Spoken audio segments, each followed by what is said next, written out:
Boas tardes, boas noites. Dando continuidade à leitura do livro A Caminho da Luz de Emmanuel. Na semana passada nós iniciamos a leitura acerca do povo chinês e hoje a continuaremos.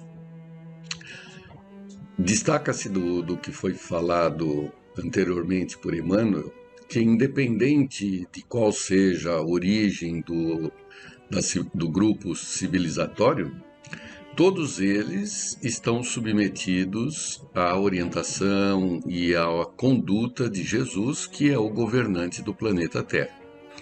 Então, Jesus envia os seus representantes dentro de cada grupo para que eles possam expressar a obra de Deus. E foi nesse aspecto que nós terminamos a leitura da semana passada, né? Começamos agora com dois filósofos chineses que servem de base a toda a cultura milenar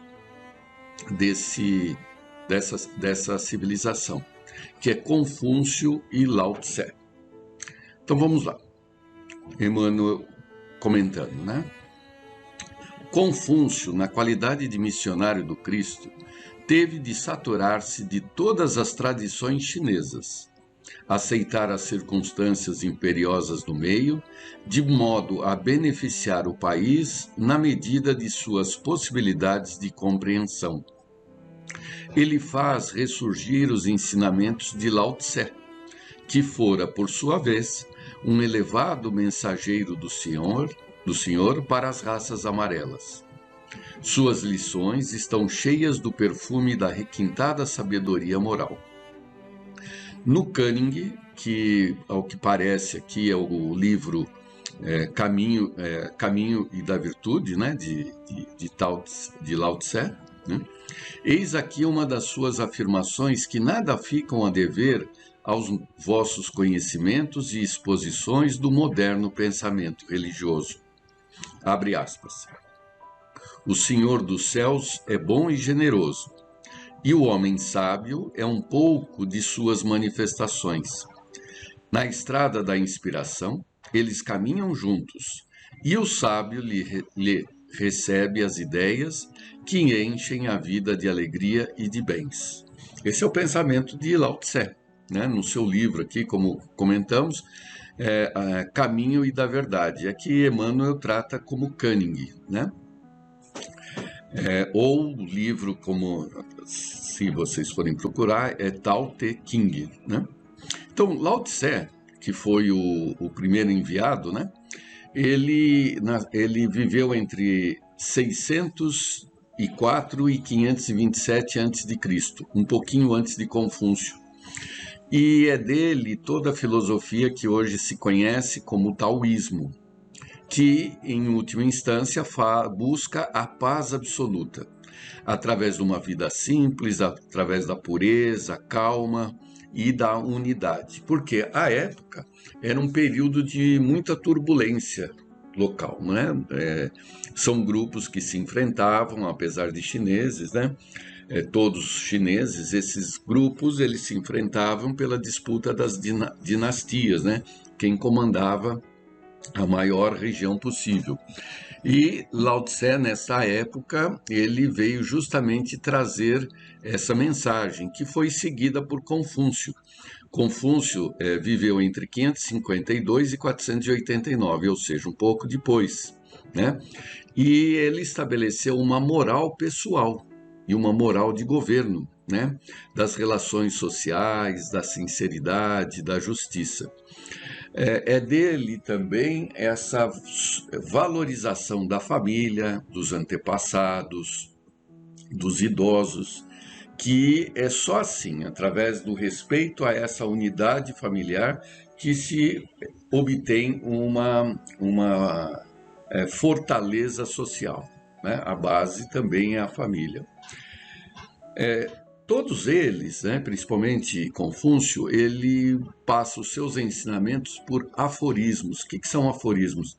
São aqueles pensamentos que vêm à mente e se escreve, né, se fala, sem se preocupar em estabelecer uma hierarquia, uma ordem, um sistema, né? É um pouco diferente do que nós ocidentais estamos acostumados até a filosofia moderna. Ela basicamente era estruturada, né? Tem toda uma hierarquia. Já o aforismo ele dá essa liberdade de se expor aquilo que pensa sem se preocupar em amarrar com algum sistema previamente estabelecido, né? Hoje em dia é muito comum. A partir de Nietzsche, popularizou-se essa forma de filosofar, né? Se bem que também era característica da antiguidade, né? Mas hoje a gente distingue isso claramente por ter passado por um período de estruturação filosófica, né? Continuando, Emmanuel. Lao Tse, de cujos ensinamentos Confúcio fez questão de formar a base dos seus princípios, viveu 6 séculos antes do advento do Senhor, e em face dessa filosofia religiosa avançada e superior, somos obrigados a reconhecer a prodigalidade da misericórdia de Jesus, enviando seus porta-vozes a todos os pontos da terra, com o objetivo de fazer desabrochar no espírito das massas a melhor compreensão do seu evangelho de verdade e de amor, que o mundo, entretanto, ainda não compreendeu, não obstante todos os seus sacrifícios. É importante que, sistematicamente, Emmanuel faz essa referência de que todos os líderes religiosos, filosóficos das diferentes civilizações, eles são representantes de Jesus. E, portanto, não nos convém, né, nem é lícito tentar fazer uma comparação entre eles ao próprio Jesus, né? Eles são enviados, não dá para se comparar, ainda que sua obra seja, as obras dessas figuras sejam extensas, cada um deles é Jesus, né? Jesus, ele é o governante do planeta. Os demais, né, eles são os seus enviados, trazem a sua palavra, mas são emissários, né? E não figuras do mesmo patamar de Jesus. Aí o conceito de nirvana, ou nirvana, então por Emmanuel. Para fundamentar devidamente a nossa opinião relativa à estagnação do espírito chinês, examinemos ainda as suas interessantes e elevadas concepções religiosas. Então, contextualizando, esse livro foi escrito em 1938, antes da Segunda Guerra, e até aquela época, não tenha sido mudado muito, né? Mas havia um isolamento da China em relação ao resto do mundo, né? Esse isolamento cultural, né? Ele presentemente tem outras feições, né? Mas não deixa de ser uma característica que explicitamente ou implicitamente se mantém até o momento, né? Continua Emmanuel. De um modo geral, é o culto dos antepassados o princípio da sua fé. Esse culto cotidiano e perseverante é a base da crença na imortalidade, porquanto de suas manifestações ressaltam as provas diárias da sobrevivência.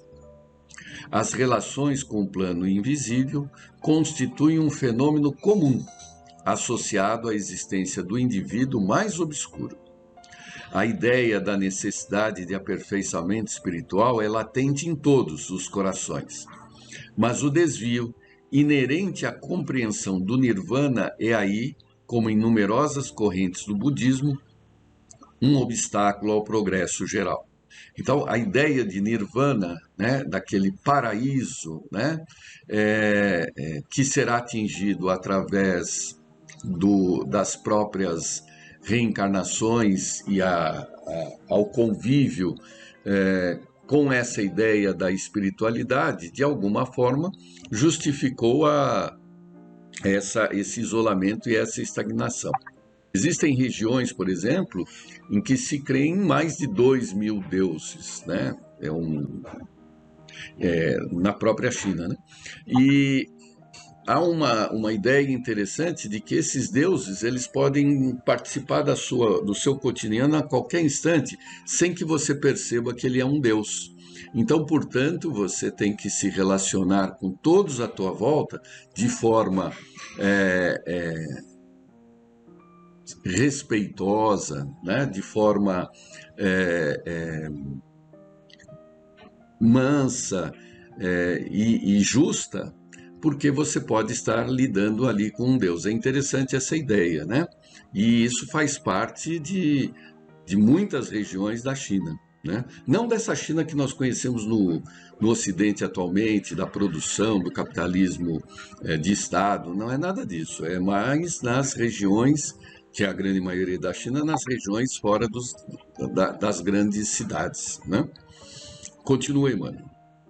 O Nirvana, examinado em suas expressões mais profundas, deve ser considerado como a união permanente da alma com Deus, finalidade de todos os caminhos evolutivos. Nunca, porém, como sinônimo de imperturbável quietude ou beatificada realização do não ser. A vida é a harmonia dos movimentos, resultante das trocas incessantes no seio da natureza visível e invisível. Sua manutenção depende da atividade de todos os mundos e de todos os seres. Cada individualidade, na prova como na redenção, como na glória divina, tem uma função definida de trabalho e elevação dos seus próprios valores. Os que aprenderam os bens da vida e quantos os ensinam com amor, multiplicam na terra e nos céus os dons infinitos de Deus. Então, Emmanuel aqui coloca que essa ideia de nirvana, de paz, de repouso, de paraíso, não está de acordo com a criação de Deus, né? E ele caracteriza os movimentos, né? A harmonia dos movimentos. Então, o que é movimento, né? Já comentamos isso, é muito importante termos absorvido essa ideia, né? Movimento significa mudança, né? E só há mudança se existem duas coisas diferentes, ou lugares, ou quantidades, né? E aqui, como o universo ele se caracteriza pela diversidade, advinda de uma unicidade, né? Que é Deus, toda a criação em si, ela é diferente, então ela está sempre em movimento, mas é um movimento direcionado a Deus, né? Então, não há nada ocioso no universo, não se busca o repouso, o que se busca é o movimento harmonioso, né? Aquele que é feito dentro de uma ascensão, que contrapõe com a ideia chinesa de nirvana. É nesse aspecto. Para nós, o que se destaca tudo é exatamente transitório, tudo está sempre mudando, tudo é provisório, né? Nada tudo está. É essa ideia, né, que traz a doutrina, né? E alguns pensadores antigos, gregos até, e principalmente na filosofia hindu, né? Que é essa ideia de encarnação, né? Depois desencarne, movimento. Desencarnou, está lá em ação. Depois que desencarnou, o que vai fazer? Vai reencarnar. Então é um processo, né? Não, é a ideia sempre de fluxo, sempre de transformação. Mas transformação sempre cumulativa, para melhor. E aí Emmanuel coloca um comentário sobre a China atual de 1938, né? A falsa interpretação do Nirvana disturbou as elevadas possibilidades criadoras do espírito chinês. Cristalizou-se-lhe as concepções e paralisou-se-lhe a marcha para as grandes conquistas. É certo que essas conquistas não consistem nas metralhadoras e nas bombardas da civilização do Ocidente, cheia de comodidades multifárias, mas aqui me refiro à incompreensão geral acerca da lição sublime do Cristo e dos seus enviados. A China, como os outros povos do mundo, tem de esmar nesse século passado, os valores obtidos na sua caminhada longa e penosa. Destas palavras, não há inferir que a invasão japonesa, na sua incrível agressividade, esteja tocada de uma sanção divina. O Japão poderá realizar na Grande República todas as conquistas materiais. Usando a psicologia dos conquistadores, poderá melhorar as condições sanitárias do povo, rasgar estradas e multiplicar escolas, mas não amortecerá a energia perseverante do espírito chinês, valoroso e resignado, que poderá até ceder-lhe as próprias rédeas do governo, enchendo-o de fortuna, de suntuosidade e de honrarias, sem desprestígio do seu próprio valor, porquanto a China milenária sabe que os espíritos de rapina embriagam-se facilmente com o vinho de sangue do triunfo, e tão logo o luxo lhes amoleça as fibras da desesperação, todas as vitórias voltam automaticamente à reflexão, ao raciocínio, à cultura e à inteligência. Então, de novo, vamos contextualizar. À época, a China lá isolada, ela foi invadida cruelmente pelos japoneses. Hoje é até estranho imaginarmos a desproporcionalidade, né, pelo menos territorial. Como é que um país como o Japão invadiria o gigante China, né? Mas à época isso ocorreu, né? E foi uma invasão sangrenta, da qual gerou muita animosidade latente até hoje, né? Expulsos depois da Segunda Guerra, né, os japoneses voltaram para sua ilha e a China acabou implantando o comunismo, né? Esse comunismo, que é de base materialista, né, parece ser um paradoxo em relação aos ensinamentos milenares.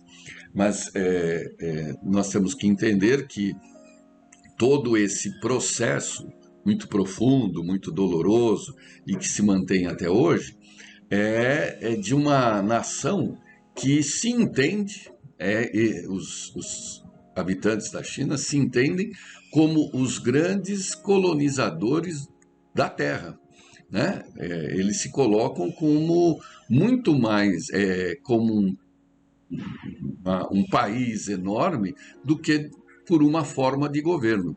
Eles entendem, até alguns, né, que o comunismo é uma forma de governo atual, mas que a China é muito maior do que isso, já que ela é quem ajudou, para eles mesmos colocando, né, a povoar o próprio planeta, né, de tal forma que todo mundo descende de chinês. Isso é resultado de alguns pensamentos, de inclusive vários que estão aqui no nosso Brasil, né?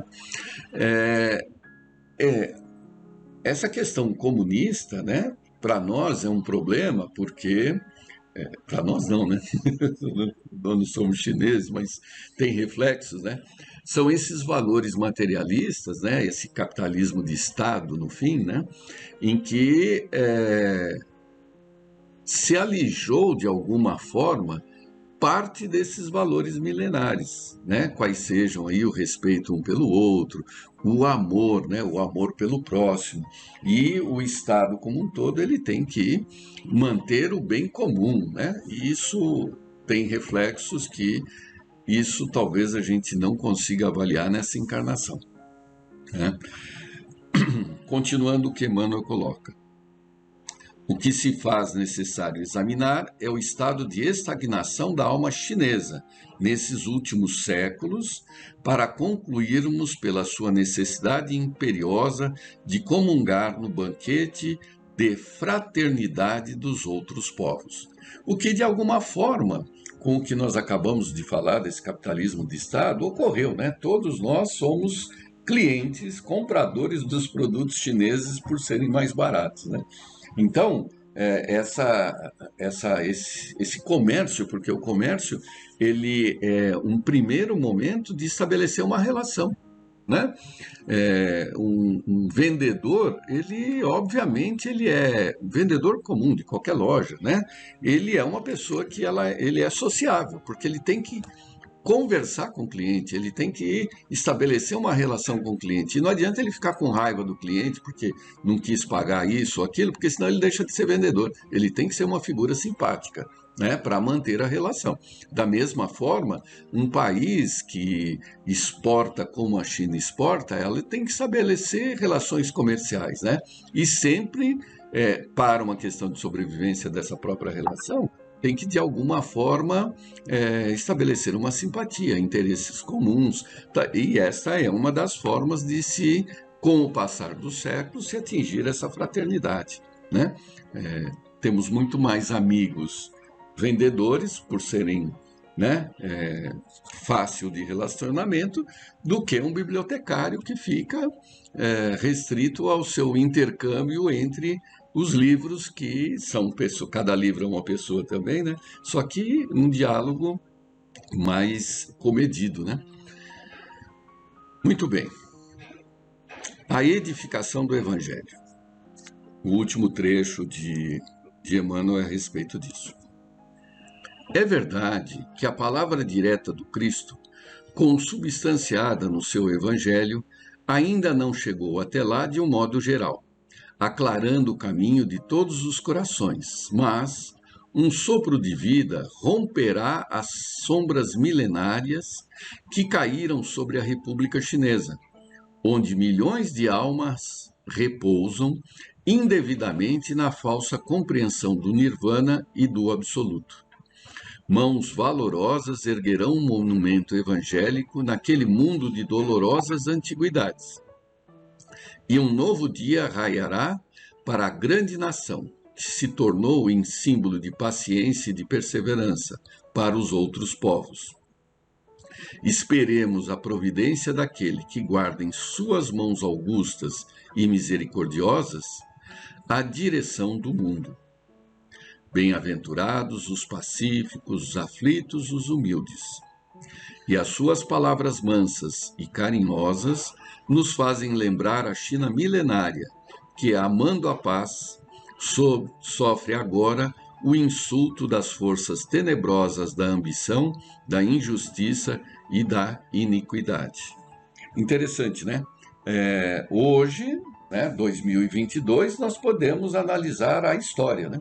Então, a época que ele escreveu, os japoneses invadiram, né, promoveram várias atrocidades, e passadas décadas seguintes, né, hoje nós podemos confirmar o que Emmanuel previu, né?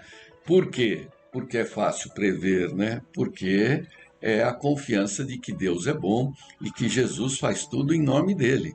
Então, não há ninguém, individualmente ou coletivamente, que esteja abandonado na criação. Muito pelo contrário, todos nós somos amplamente assistidos de forma a atingirmos o Senhor. Boas tardes, boas noites, até a próxima oportunidade.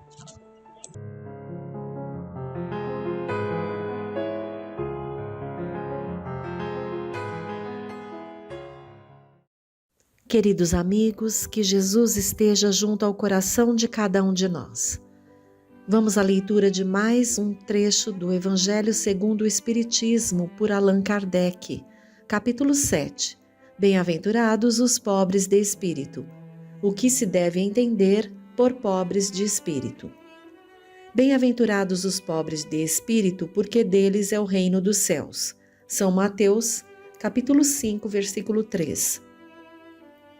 A incredulidade se diverte com esta máxima, bem-aventurados os pobres de espírito, como com muitas outras que não compreende. Por pobres de espírito, entretanto, Jesus não entende os tolos, mas os humildes, e diz que o reino dos céus é destes e não dos orgulhosos. Os homens cultos e inteligentes segundo o mundo fazem geralmente tão elevada opinião de si mesmos e de sua própria superioridade que consideram as coisas divinas como indignas de sua atenção, preocupados somente com eles mesmos, não podem elevar o pensamento a Deus.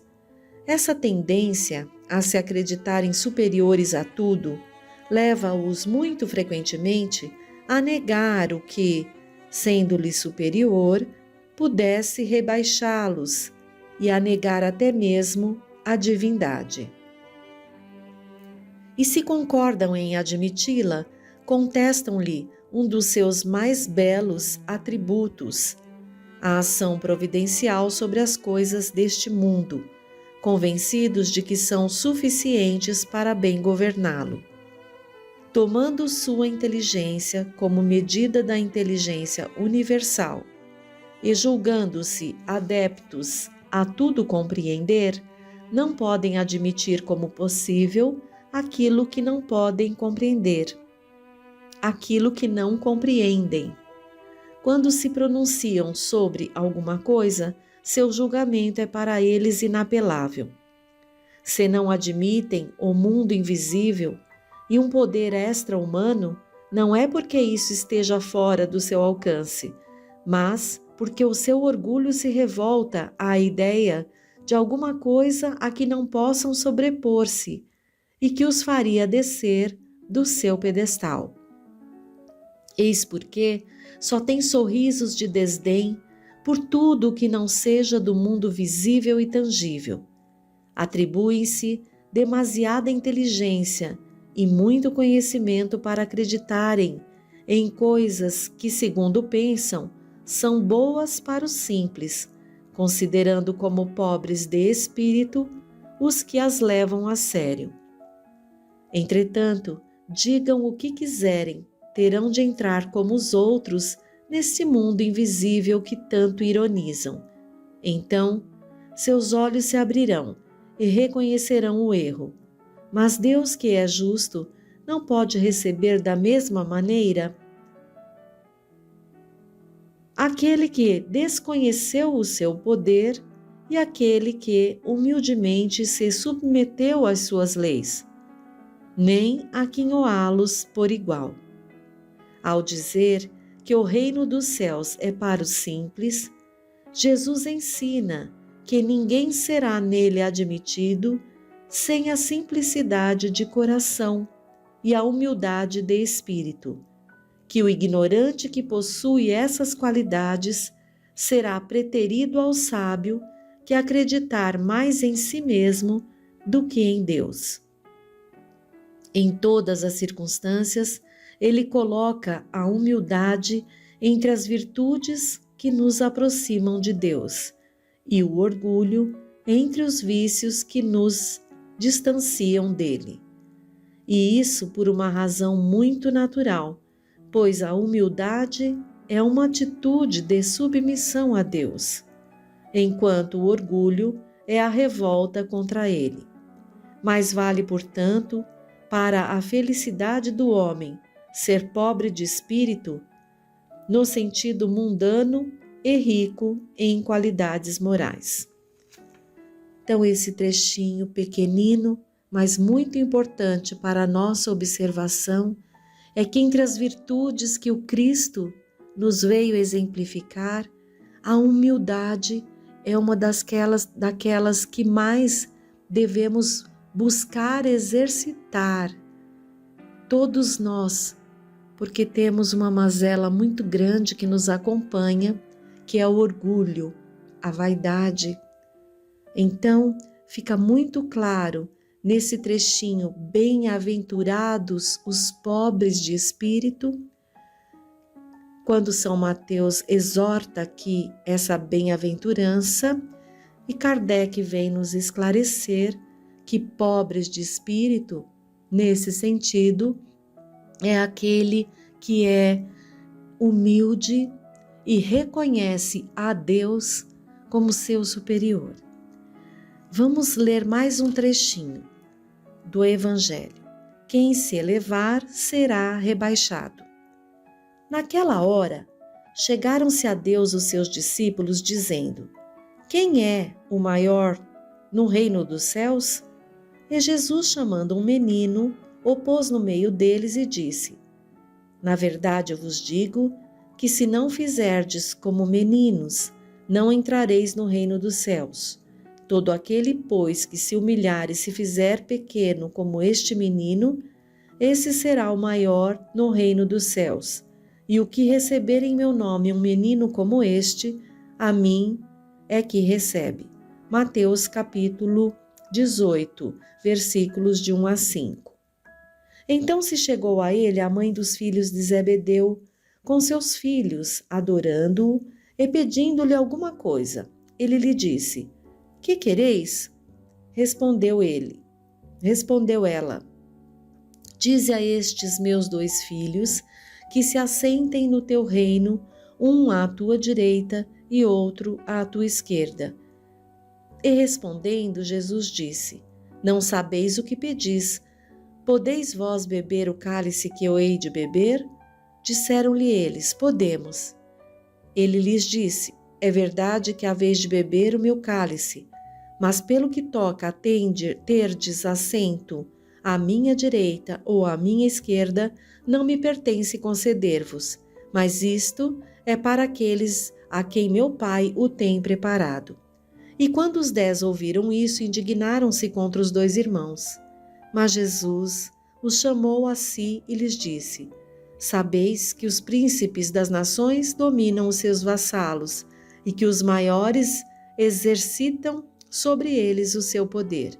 Não será assim entre vós, mas aquele que quiser ser o maior, seja esse o vosso servidor. E o que entre vós quiser ser o primeiro, seja o vosso escravo. Assim, como o Filho do Homem, que não veio para ser servido, mas para servir e para dar a sua vida em redenção de muitos. Mateus capítulo 20, versículos 20 a 28. E aconteceu que, entrando Jesus num sábado, em casa de um dos principais fariseus, a tomar a sua refeição, ainda eles o estavam observando. E notando como os convidados escolhiam os primeiros assentos à mesa, propôs-lhe esta parábola: Quando fores convidado a alguma boda, não te assentes no primeiro lugar, porque pode ser que esteja ali outra pessoa mais autorizada que tu, convidada pelo dono da casa, e que vindo este, que te convidou a ti e a ele, te diga: dá o teu lugar a este. E tu, envergonhado, vai buscar o último lugar. Mas quando fores convidado, vai tomar o último lugar para que, quando vier o que te convidou, te diga: amigo, senta-te mais para cima. Servir-te-á isto, então, de glória, na presença dos que estiverem juntamente sentados à mesa, porque todo o que se exalta será humilhado, e todo o que se humilha será exaltado. Lucas capítulo 14, versículos 1 e de 7 a 11. Estas máximas são consequências do princípio de humildade, que Jesus põe incessantemente como condição essencial da felicidade prometida aos eleitos do Senhor, nas seguintes palavras, abre aspas: Bem-aventurados os pobres de espírito, porque deles é o reino dos céus. Fecha aspas. Ele toma um menino como exemplo da simplicidade de coração e diz, abre aspas, todo aquele, pois, que se fizer pequeno como este menino, será o maior no reino dos céus. Fecha aspas. Ou seja, aquele que não tiver pretensões à superioridade ou à infalibilidade. O mesmo pensamento fundamental se encontra nesta outra máxima, abre aspas, aquele que quiser ser o maior, seja o que sirva, fecha aspas, e ainda nesta, abre aspas, porque quem se exaltar será humilhado e quem se humilhar será exaltado, fecha aspas. O Espiritismo vem confirmar a teoria pelo exemplo, ao mostrar que os grandes no mundo dos espíritos são os que foram pequenos na terra, e que frequentemente são bem pequenos os que foram grandes e poderosos. É que os primeiros levavam consigo ao morrer aquilo que unicamente constitui a verdadeira grandeza no céu, e que nunca se perde, as virtudes, enquanto os outros tiveram de deixar aquilo que os fazia grandes na terra e que não se pode levar: a fortuna, os títulos, a glória, a linhagem. Não tendo nada mais, chegaram ao outro mundo desprovidos de tudo, como náufragos que tudo perderam, até as roupas. Conservam apenas o orgulho, que torna ainda mais humilhante a sua nova posição, porque veem acima deles e resplandecentes de glória aqueles que espezinharam na terra. O Espiritismo nos mostra outra aplicação desse princípio nas encarnações sucessivas, onde aqueles que mais se elevaram numa existência são abaixados até o último lugar na existência seguinte, se deixaram dominar pelo orgulho e a ambição. Não procureis, pois, o primeiro lugar na terra, nem queira sobrepor-vos aos outros, se não quiserdes ser obrigados a descer. Procurai, pelo contrário, o mais humilde e o mais modesto, porque Deus saberá vos dar um lugar mais elevado no céu, se o merecerdes. Lições abençoadas que com certeza vão calar fundo em cada coração, em cada mente, que agora escuta esse trecho do Evangelho, que possamos cada um de nós trazer para o nosso dia a dia essas lições, vigiando ali as situações pelas quais passamos e a nossa reação e ação diante das mesmas. Se nos sentimos ali humilhados, qual que é o sentimento que está ali mais presente nas situações do dia a dia, porque aí vamos detectar se ainda estamos nos sentindo ofendidos, contrariados, que é o sinal ali de termos ainda bem vivo em nós o orgulho, a vaidade, ou se estamos conseguindo nos sentir mais em paz, exercitando a humildade, exemplificada pelo Cristo Jesus.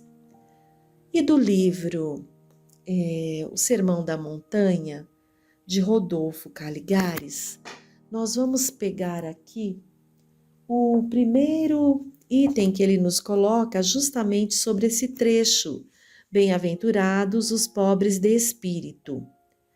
Abre aspas. Bem-aventurados os pobres de espírito, porque deles é o reino dos céus. Fecha aspas. Disse Jesus, Mateus capítulo 5, versículo 3, iniciando o Sermão da Montanha. Situou assim a humildade espiritual em primeiro lugar entre as virtudes que precisamos adquirir para merecermos a glória das almas redimidas. Exegetas do Evangelho, ou seja, intérpretes do Evangelho, adulterando por completo o sentido dessa máxima, pretendem que ela proclame: bem-aventurados os apoucados de inteligência, os retardados mentais, os idiotas e imbecis. Tal interpretação, todavia, é insustentável, pois, a ser verdadeira, não haveria lugar nos céus para os ricos de espírito, e o próprio Mestre, o expoente máximo da riqueza espiritual que a terra já conheceu, ficaria de fora. Por pobres de espírito, na acepção em que Jesus empregou essas palavras, devem-se entender aqueles que, aspirando à perfeição e comparando com o ideal a ser atingido, o pequenino grau de adiantamento a que chegaram, reconhecem quanto ainda são carentes de espiritualidade. São bem-aventurados porque a noção que têm de suas fraquezas e mazelas fá-los lutar por aquilo que lhes falta, e esse redobrar de esforços leva-os realmente a conseguirem maior progresso espiritual. Já aqueles que se acomodam a ínfimos padrões de moralidade ou se mostram satisfeitos com o seu estado, considerando-se suficientemente bons, ao contrário dos primeiros, não se incluem entre os bem-aventurados porque, seja por ignorância, seja por orgulho, permanecem estacionários, quando a vida espiritual, assim como tudo na natureza, rege-se por um impulso constante para a frente e para o alto. Igualmente, os que entendem não ser preciso cultivar um caráter nobre e reto, porque, segundo julgam, abre aspas, o sangue do Cristo foi derramado para remir os pecados da humanidade, fecha aspas. Também não são incluídos entre aqueles cuja atitude de espírito foi exaltada pelo Nazareno. Malgrado a respeitabilidade dos seus princípios religiosos, só vislumbrarão o reino celestial quando venham a reconhecer a pobreza de suas virtudes e se empenhem com afinco pelas conquistar. Pois todo aquele a quem o Cristo haja redimido, de fato, terá de deixar as más obras para, abre aspas, apresentar-se santo e imaculado e irrepreensível diante dele, fecha aspas. Colossenses, capítulo 1, 22. A colocação da humildade de espírito como a primeira das beatitudes parece-nos, pois, não ser meramente fortuita, mas sim proposital, visto que a felicidade futura de cada indivíduo depende muito do conceito que ele faça de si mesmo. Quem se imagina com perfeita saúde não se preocupa com ela, nem procura um médico para tratá-la. Também aquele que se presume sem defeitos ou já se considera salvo, descuida da rigidez de sua alma, e quando menos espere, a morte o surpreenderá sem que tenha avançado um passo sequer no sentido da realização espiritual.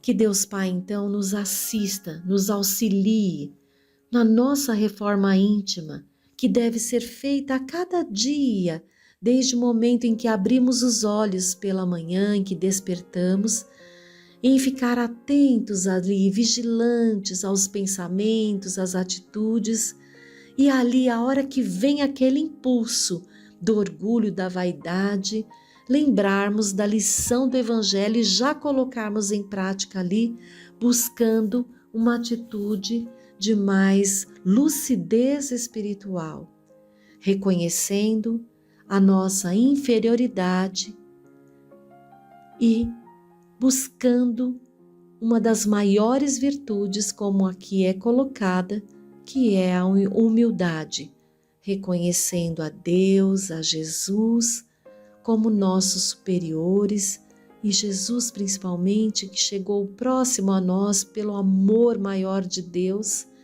como a nossa meta, aquele ao qual devemos nos esforçar para alcançar.